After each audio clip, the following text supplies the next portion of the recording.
Welcome to this video tutorial about finding information using OneSearch.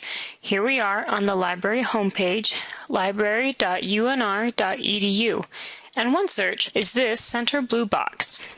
Our research question is, how does vocational school compare to college education for job preparation? I'm going to use some of the words I brainstormed in our keyword bank activity: college alternatives and job preparation.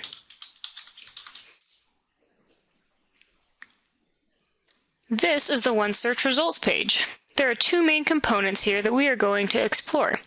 The first is the left-hand column with the gray background. These are our filters. As you can see, OneSearch brings back a lot of results. And the easiest way to narrow down those results is to utilize some of these filters.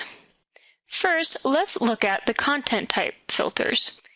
Earlier in this module, you looked for background information on our topic using certain types of sources. Let's add those sources to our filter list. First, click on the Book ebook filter. If you're using a screen reader, use Enter instead of the spacebar to check or uncheck the filters. Now, looking at this list, there is no listing for newspapers or encyclopedias. To find these, click on the More button. A new column will open up, and we can add the newspaper filter. We add encyclopedias to our filters by adding the reference filter. To see our new results list, click Apply. Now let's look over at the second important component on the results page, the search results themselves. If we click on this preview button here, we are going to get a drop-down with a lot of helpful information. One of the most important components is the summary, because this gives us a brief overview of what the source talks about without having to read the entire work. Another helpful facet of the preview dropdown is the subject headings. Both the summary and the subject headings are great places to get new keywords to add to our keyword bank. Actually, one of these subject headings here seems like it might yield useful search results. I'm going to change my term job preparation to career education. Notice that my new search has kept my filters. I want to clear my filters by clicking the Clear Filters button. Now in our new search results, look up here in this right-hand corner.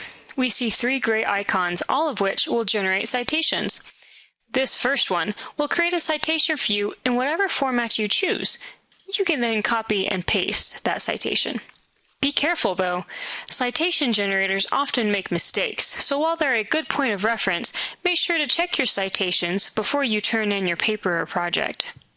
You can also email the citations to yourself with this mail button, or collect multiple sources into a temporary folder, from which you can then copy and paste or email multiple sources at one time. Sometimes you may only want to get resources that you can read from the comfort of your computer. To narrow your results this way, add the Full Text Online filter. I like result number 5. To access the full text of a source, simply click on the title. You can now read the full text and search within the text.